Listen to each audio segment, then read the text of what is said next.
Welcome to Scoolinary, the online cooking school that transforms people and connects cultures. You will learn with the best chefs in the industry, and you will discover the broadest online catalog of topics related to gastronomy. We publish new courses every week. In our podcast, we have coffee with a chef every week. Each of them will tell us about their experience and their vision for the culinary world to help you better understand this exciting industry. Come on, join us for coffee.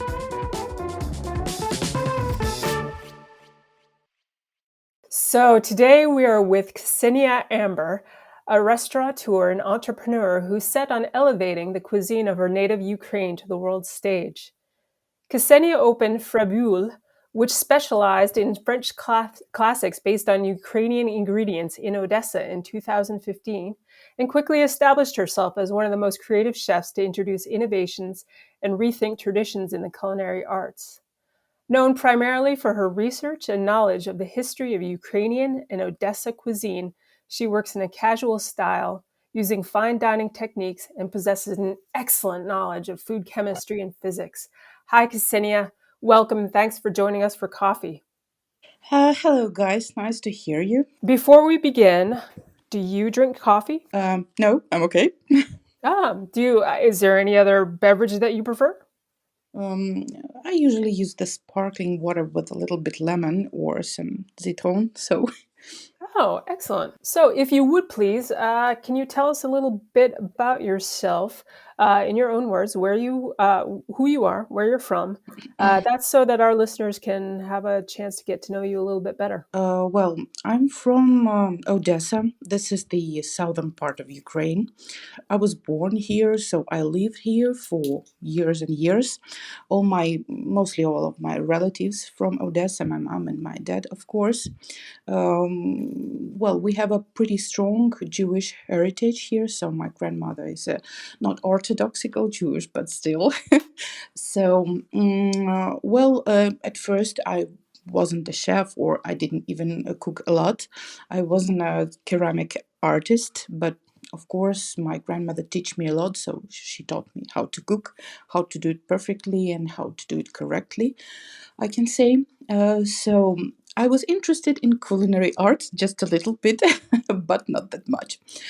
So after years, and when I spent my degree at the art, so I went to America to visit all my relatives, and I just went to some courses before around the Kseniia Institute. So this is the Culinary Institute of America. And it was, like a huge splash in Yeah. my whole life. I can see saw myself in the kitchen, of course, and I was really interested in it. So I tried a few things, and one of the mentors told me, "Wow, you're pretty good at the knife skills and everything. Where did you taught these things?" And Yeah. actually, my grandmother did it. So we were very polite with all the products, and we were really respectful with the animals and everything. So we used the whole beef, we used the whole chicken and everything, no leftovers for sure. And I decided to try my best. So 2 years in America, and the diploma of executive chef. So, and then I got back to Ukraine. Oh, wow. That's a great story. So, back in Ukraine, you've opened at least one or two restaurants in your hometown of Odessa. Firstly, when I came back to Ukraine from United States, so I was the mentor in the small culinary school. It was just like mostly for fun and not to lose my skills for sure. So it was interesting projects. It was named Gastrolab. So we just gathering with a group of people where I was the mentor, and I tried to do my best to learn them how to do everything correctly. Firstly, how to cut vegetables, how to do the bouillons, how to do the sauces. So the basics mostly, because there's a huge problem sometimes when people don't understand what they do in the kitchen, and they do some strange experiments. It didn't work out, so you just need to do how to do it correctly. Yes, I'm perfectly nerd with this, but still. So yeah, this was my first interesting project, and then with my friends in 215, we opened the first restaurant, Frabule. Yeah, so it was the really small, nice bistro, I think. with a French twist. We use the local interesting ingredients. So that's how my chef's life has been started in Odessa. Yeah. So, what are some of the native ingredients to the Odessa area, or maybe Ukraine in general? Odessa, this is the interesting city because it's the seaside part. It was the huge port, historical part of the Ukraine. Hmm. So there was a lot of Italians, French, and Greeks, and there was multicultural city in early, I think, 20s, 30s. Odessa have the interesting, colorful kitchen. I can take it. So it's a lot of seafood. It's a lot of vegetables. It's a lot of greens, which we really have nearby our fields and small forests. So it's how can I say it correctly? You can adapt all these interesting ingredients in the perfectly cooked dish. So that's my grandmother has been learned me how to do it. Oh, okay. And as we mentioned in the introduction, you've been raising awareness for Ukrainian food for a while now. What would you like people to know most about Ukrainian cuisine? Um, I think all our heritage based, of course, on our grandmothers. Um, how to say it? Um, wisdom, I think, Hmm. because all the small things which everybody did by their own hands are pretty respectful. Because especially, when you're gathering around the huge table with your family and do the small motorical things like small dumplings, or you're cooking the borscht, or you're cooking some noodles, or whatever it can be. Hmm. So this is the hard kitchen. I think it will Oh, be good. correctly. I mean, are some of those things that you just mentioned, are they fairly labor intensive so that you would have to pull the family together to help pitch in because there were so many of you? Yeah, exactly. This is the respectful things with the food. So this is the first thing with which my grandmother has been told me. You need to respect all the type of products, all the food. So yeah, no leftovers. Yeah. Now, I wanted to get into something you mentioned earlier. It sounds like you learned a lot from your grandmother and that you've been able to pass on some knowledge.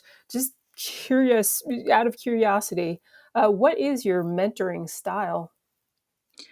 Well, I'm pretty soft in it, but I try to be helpful and useful for the people.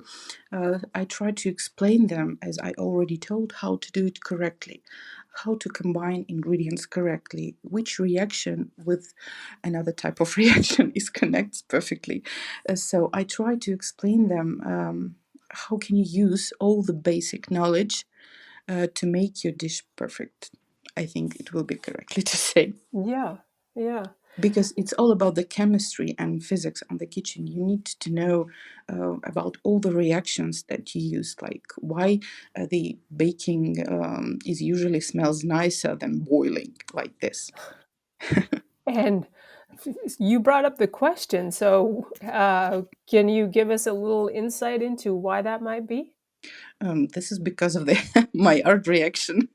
Yeah, when you fry something or grilling something or you bake something, because of the natural sugars and their natural reactions, it's always smell nicer than just boiling, of course. So Do you think in a scientific way when you're developing a new dish or when you're cooking, do you think about the kind of the interaction between ingredients where someone else might just say, "Oh, I put that with that, and what I'm going to get is this." How do you view how do you approach your cooking? Um, well, firstly, it's always inspiration, of course. Yeah. When you're going to the, to the city market or just to the grocery store to see what seasonal products are now you can use. So it's always some interesting reaction. My brain worked like this. Okay, so now we have pumpkin. Okay, it's pretty good with a miso paste. Let's add some black truffle. Yeah. So, and you know, all the all the wheels starts to working. So of course, this is always by inspiration, but of course I try to do it more logically for me. And as a chef, of course, I need to understand how it will work perfectly in my restaurant, of course, with my team and on my kitchen and on the service. Of course, it needs to be super logically and super easy to do, and of course, it needs to be seasonal and super fresh. So yeah. All at once. So, for those of us at home who don't have you right in the kitchen with us, what's a dish from your course called Ukrainian cuisine that you would recommend people to try to make at home? For now, this is the really good season for the traditional Ukrainian borscht. You know, the winter and the cold, hard autumn. This is the perfect season to do it because it contains a lot of meat and the beetroot and the cabbage. So, you know, it's really Ukrainian DNA. You can feel the richness of all this and savoriness, I think. You can just with one sip with one spoon understand that if you really had before the really great hangover, it helps you to survive. Hmm. Yeah, Huh. that's a pretty good That's advice. great because that was in my list of recipes from your course. That's at the top of the list, rather. This is Of the perfect time for the borscht because Yeah. all the ingredients are really seasonal for now, so you can use it until the, I think, latest February. So it's really it's the soup, of course, but it's contains a lot of meat and vegetables, so you can use it as a main dish. But of course, you need some garlic bread with it. It's Right. our traditional pampushki, it calls, Hmm. with the garlic and the dill, and the really nice piece of salted and fermented pork lard. It will be perfect match. And the recipe for the pampushki is also in your course, I would like to Yeah, point yeah, out. exactly. Yeah. Yeah. And I think you brought up earlier, to paraphrase, you do practice root to fruit, snout to tail cooking. Yeah, And exactly. you're also one of the first chefs in Odessa to implement recycling in your kitchen. I wanted to know, what did that mean to you and what inspired you to take that action? Well, as much as I learn a lot of from the books and from the Netflix shows, because I saw a lot of great chefs who do it and did it before, of course.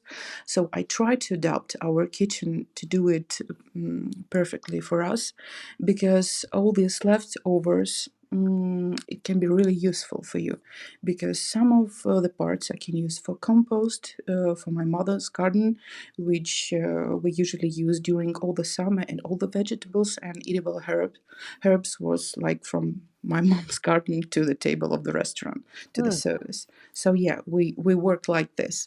And about the whole animal, as much as I was the chef of the big project like Slow Piggy, it was my barbecue restaurant in Odessa. Hmm. For like 5.5 years I was the head chef of this place. We used the whole pig. For me, it's the principal question is a question of respect for the animal and for the farmer who grows it, not just like this. Yeah. So, of course, we use all the skins, all everything. So even the head, to use some French traditional technique like tête de cochon, it's like, you know, the pâté from the Hmm. pig's head. It's really nice, especially, you know, with some interesting cocktails or hard drinks. Now, did you find your customers were really receptive to maybe the parts of the pig that were kind of outside of what they would normally eat? Were they willing to adventure? Were they curious? It was not so easy, of course. For the first months, our guests were very careful with some things, especially, you know, when the first I present them chicharrones, and they said, "Whoa, what is that? Is that potato chips? Why they smell so nice?" And I was like, "Let me tell you guys." And I try to explain how to do it correctly, that the pig skin need to first to boiling in the water and acidity, and the charcoal grilled vegetables that you need to dry it in the oven, and then you need to put it in a deep fried. So Yeah. then you will receive the nice super flavored. Hmm. So I use, of course, some Mexican Spanish tradition to do pork in this way, Mm. or maybe in some way, because we also did the prosciutto cotto, so we used a little bit more than. Oh, wow. Wow. So yeah, we have a huge smoker. We had a really huge smoker, so all the charcuteria we made by ourselves. So it was pretty harsh for us, and people were really interested. We did a lot of takeaway things because all these. All these savory and umami things, like really nice piece of smoked pork neck, like kopa, with a nice sort of bread and really nice bread and butter pickles. It's amazing. Now, when you were smoking meat, did you switch up your smoke wood throughout the season, or did you experiment with different types of? Yes, we experiment because we have a lot of local fruit trees, and of Yeah. course we have a lot of barrel and everything. So we soaked everything. The wooden chips, we soaked it in the apple juice to make the pork skin more caramelized. Oh, It was interesting process, yeah, especially when you do the German traditional pork, like Eisbein. You need mhm. to boil it and then to glaze it to make the skin, this crackling, Yeah, yeah, yeah. crackling noise. Yeah, so you need to do it correctly. Well, that's our take-home tip. Soak your smoke wood in apple cider, and you'll be able to. I mean, you can caramelize other types of meat, but I imagine pork would probably be the best, would produce the best Yeah, result. yeah, exactly. Yeah, we use a lot of wood cherry chips, so Hmm. this is pretty traditional in our area. So because we have a lot of fruit gardens here in Ukraine, Yeah. so that's why we use a lot of these things. Well, we're speaking to you, and you're in Germany right now. And right before we started this podcast, you mentioned that you're poised to open a new restaurant in Munich toward the end of December. Is that something that you can tell us a little bit about? Yeah, sure. There will be interesting place. It's not like the big restaurant. It's mostly something between small restaurant and bistro. So we will do a really nice place with a little bit Ukrainian twist, of course, because we will do some traditional food, Ukrainian food, like small menu, like a la carte, of Hmm. course. But mostly it will be really seasonal and slow food restaurant because for me it's very important to be the big part of this society, the slow food society. Yeah. Yeah. How do you think that your style of cuisine in this particular restaurant will fit in with the Bavarian cuisine that's so strong there? I mean, it's in Bavaria, so it makes sense, but Yes, I know the people here, like I think everywhere else, like in Switzerland, in Italy or Spain, a little bit snobbic about traditional food, of course. That's why I would like to show them how to do it a little bit differently, but not ruin it.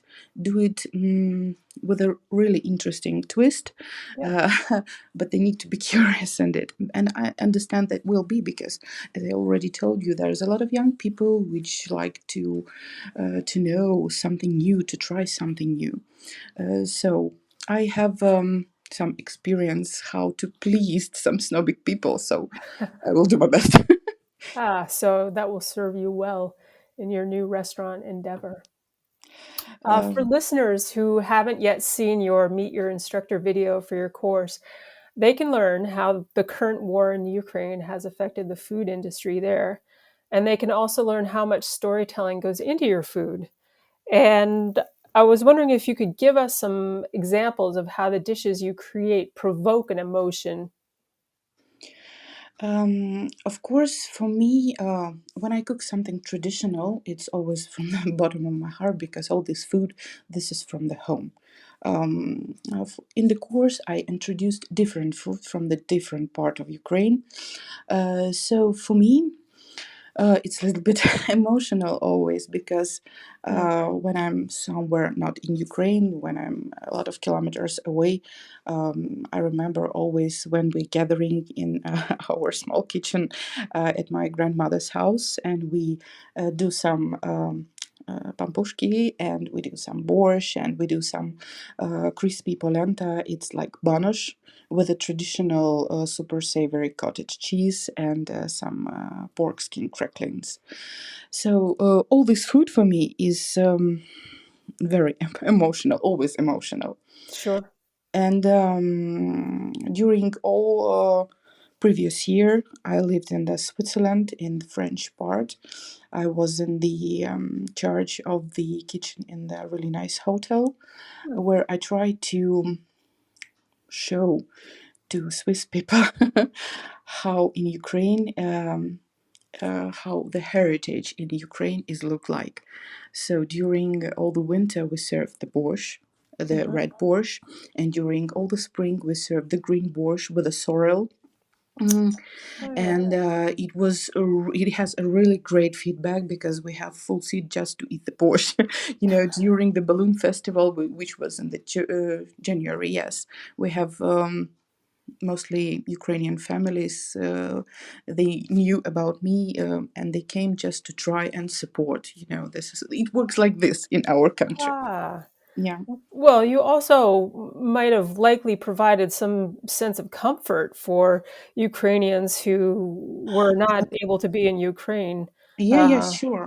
In our so yeah. village, there were couple Ukrainian families, and it's always touching soul, when you heard the native language and you can hug somebody and tell me everything gonna be fine. Don't worry. We need to be patient. You know. Yeah, yeah. Wow.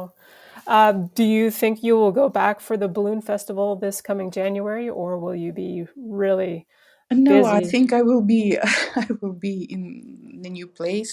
Yeah. So the Swiss experience was experiment. I told him it was really nice and interesting for me because during the whole year I tried to work only with the local products because it was very important part of our menu there in Chateau where I get used to work.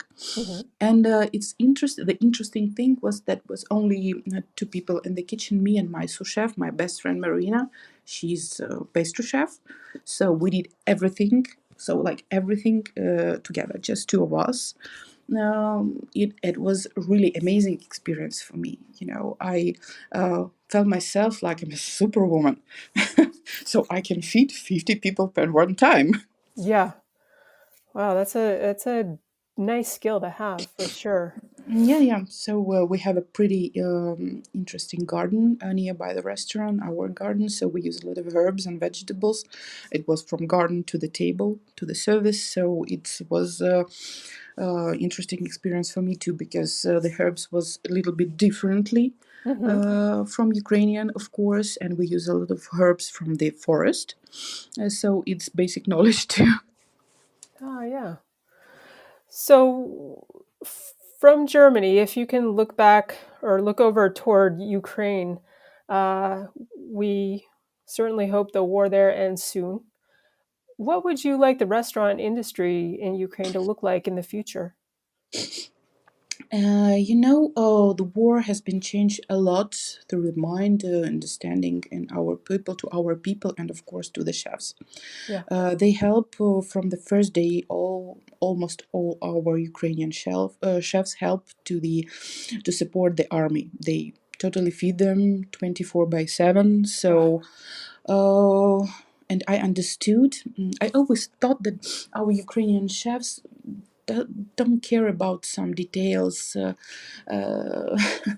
but I changed really my mind Yeah. when after the Switzerland I came back for the few months to Ukraine, and I saw everything was really changed. Huh. Chefs become more polite to the guests and to themselves. They try to be, more accurate, more supportive. I don't know how to explain to you. It's you just look at this and you understand that it's different, but in the good way. Yeah. They try to be just supportive and help. This is the most things that was has been changed. Huh. Yeah, you had a compelling reason for formal training when you said earlier that that when you first returned to Ukraine, you started working in a culinary school and teaching the basics, Yeah, which of exactly. course is part of your coursework at the CIA. Uh, did you feel that that served you really well in when you were working in that kind of pressure situation when Ukraine's at the beginning of the conflict and even during the conflict there? When actually, this is the story when the war has been started 3 days, 2 days before. I actually had a huge culinary course in Kiev. This Mm, is the capital of Ukraine, for the 30 Ukrainian chefs for the basics. So we have 3 days to understand why the basics need to be taught by mm, everybody who wants to work at the kitchen. So 30 chefs, me as the mentor, I try to explain them and to teach them how to do it from the scratches. Even with the knife skills, it have a really huge difference between how you chop the greens and how to cut the parsley or just and carrots. It's mm. differently how to do it with the cubes or long pies. It's really reacts differently in the dish. And 24th of February, it was the last day, and sadly, the war has begun, and we need to stop it. And it was crazy. I try to be calm, of course, because parents were in Odessa for sure, and we were in the Kiev, and somehow we need to destinate from Kiev to Odessa during all this craziness because it was like apocalypse, because Mhm. sirens, bombs, and you don't understand what to do, but fairly you jumped in the car and just drive during to Odessa Yeah, directly. that it's stunning. The strange things that during the first months of the war, for some reasons, all these noises, all the sirens were felt like, okay, bombs, we need to go to bomb shelter. Mm, Like this, sometimes people get used to some shitty, I'm sorry, things very, very fast. yeah, yeah. Uh, no, you have certainly made lots of repercussion in the culinary world. You yourself, having taught this course and also doing all the work that you do within the culinary arts. But if you looked around you and could recommend someone else for an episode of this podcast, uh, related to the culinary world, but you know what? Not necessarily. Who would you recommend? Well, during my trip to the Italy, to Turin, while I were in the charge of the Europe restaurant during the Eurovision Mhm. previous year, uh, I worked with amazing chefs, Michelin star chefs, and just perfect chefs. So for me, Nicola Baraneo, Matteo Baranetti, um, Karime Lopez, which in the charge of Osteria Gucci by Massimo Baturo. I think there was so, I don't know how to say it, it was like soulmates. We just have a great time in the kitchen, so I can totally recommend these people to work with. Wow. Ah, well, thank you. Actually, really, thank you so much for joining us for coffee today. That was really, uh, really. Uh, Let me start over again. Thank you very much for joining us for coffee today. I mean, I've been left without words in some of the things that you've said about Ukraine and about what the actions were when the war started, and then what you've been doing now in the restaurant that you're opening soon. It's next month. Yeah, toward the end of December. So I want to wish you good luck with the restaurant. It's in Munich, for those Yes. of you who didn't catch that. And again, Kseniia, thank you very much for joining us for coffee today. And thank you so much too. I'm really honored to be the part of your team.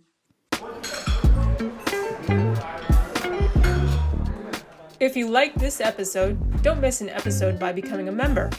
We're waiting for you each week with more guests. We're on all podcast platforms.